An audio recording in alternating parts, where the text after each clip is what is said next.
Commissioner Willis, who is the second vice chair this year. Oh, excuse me, the vice chair this year.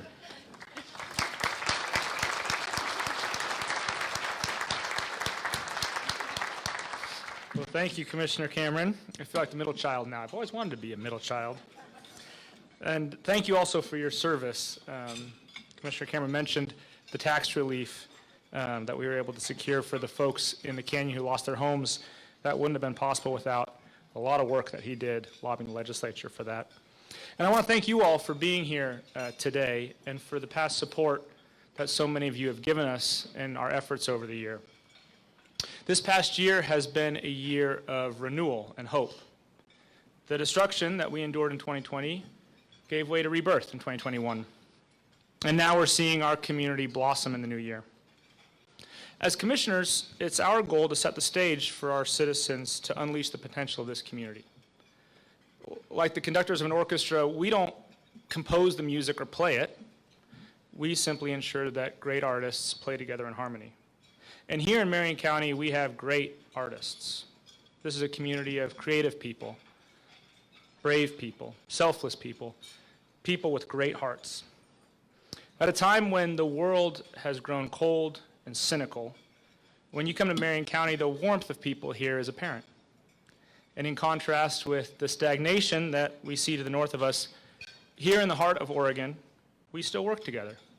We collaborate and we innovate. That's why our recovery from the 2020 wildfires has been so successful. As Commissioner Cameron mentioned, over this summer, we secured $50 million from the state to build a sewer system in Mill City and Gates, and to update septic systems in Detroit and Idana.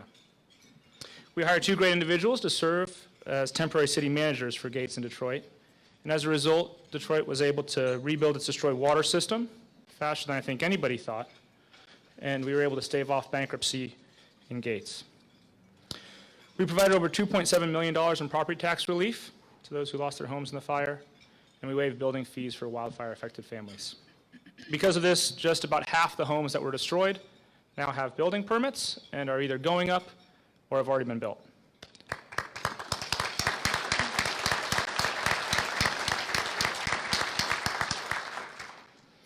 Most of our citizens in the Santiam Canyon are on the road to recovery. But we weren't the only ones making that happen. A huge thank you is owed to many of you in this room, the local businesses, churches, and nonprofits who came together to support the recovery effort. The Santiam Canyon Wildfire Relief Fund, which was a project of Santiam Hospital, to date has provided $2.3 million to victims of the wildfires. And local companies led by Nick Harville and Rich Duncan have worked together and built a state-of-the-art civic center and public safety building with donated materials and labor for the city of Detroit. Recently, the Oregon State Sheriff's Association gave Marion County its award for the best emergency management program in the state. And this award is not just an award for Brian Nicholas and his public works team, or for Sheriff Joe Cast and his team in the Sheriff's Office, but it's for all of our partners here in the community. It's a recognition of what all of you have done to help rebuild the canyon. For a long time, people looked north for economic and political leadership, but that's no longer the case. Now, all across the state, people are looking to us to lead the way. It's our time to showcase the Marion County style of government. It's community government. It's representative government. It's government that's close to the people who we serve.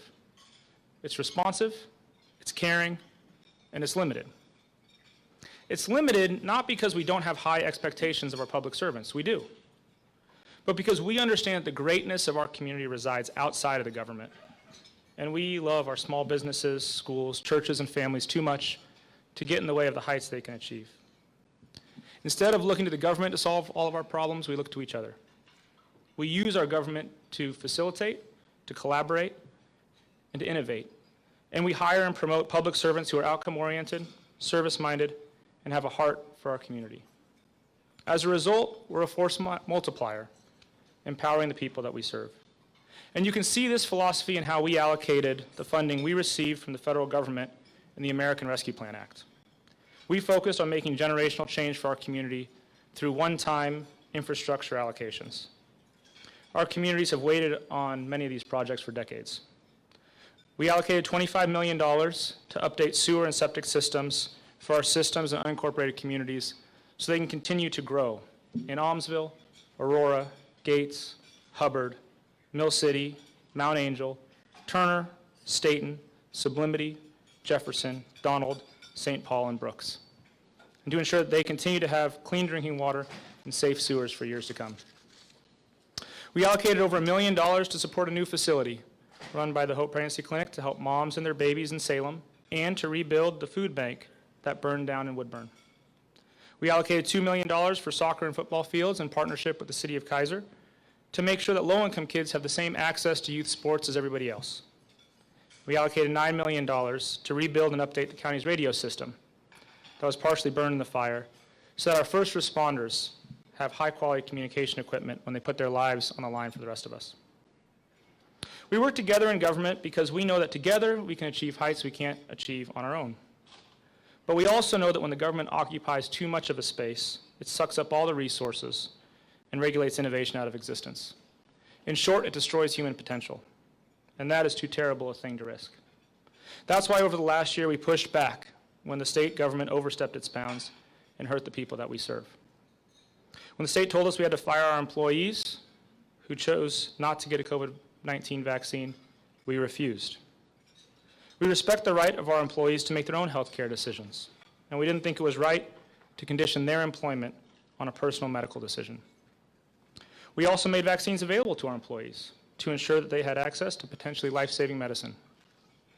When the state shut down our restaurants again last May, we immediately pushed back and let everyone know that there wasn't data to support that decision. Within a week, it was rescinded.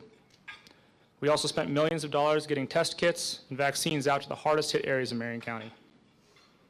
Our community is a community of innovators. We're a community of pioneers.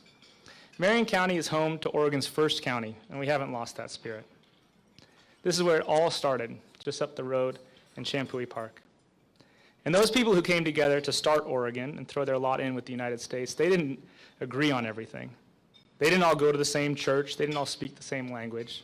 They didn't all come from the same countries of origin. But they respected each other. They worked together, and their children and grandchildren still live here today. And they're still the same practical people that their ancestors were. If it works, we keep it. If it doesn't, we toss it. And this type of thinking keeps us grounded. And we need to bring this philosophy to our effort to tackle homelessness here in our community. We have some phenomenal private organizations in this community. And they've moved mountains to provide affordable housing and shelter to the folks on our streets, especially those with unique challenges. In particular, I'd like to point out the Union Gospel Mission. This organization and its partners recently spent $18 million on a brand new shelter, and it's more than tripled their capacity. I toured it the other day, and it's something that the city of Salem should really be proud of. And the Salem Housing Authority has also provided housing to hundreds of folks who were homeless.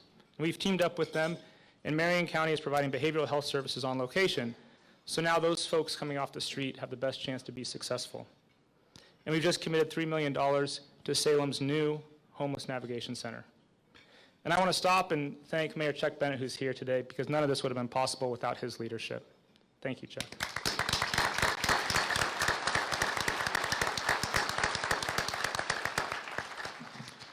But over the past few years, the government's regulatory response has not kept up with the work of these great social service organizations. Unregulated homeless camps can't continue to be allowed under state highway overpasses and at our parks. These unregulated camps have become home to violent crime, including sexual assault and homicide. Additionally, any park that is allowed to be an unregulated homeless camp ceases to be available for children. And this especially hurts kids from low-income families who can't afford private sports and activities. I don't know if you noticed, but just a few days ago, after the city cleaned up Marion Square Park, there were kids back playing in the skate park there. We need a new regulatory framework that has buy-in from the state, all the cities, and the county to ensure that the most vulnerable people in our community are treated with dignity and that criminals are held accountable for their actions. Finally, I want you to know how high my expectations are, and all of our expectations are for your county government. I'm certain that we can be the highest functioning county government in the country. I know our schools can be the best, that our roads can be the safest, that our businesses can be the most successful, our police officers and sheriff's deputies can be the most professional. and that we can be good. We have everything we need to achieve this. It's just a matter of will.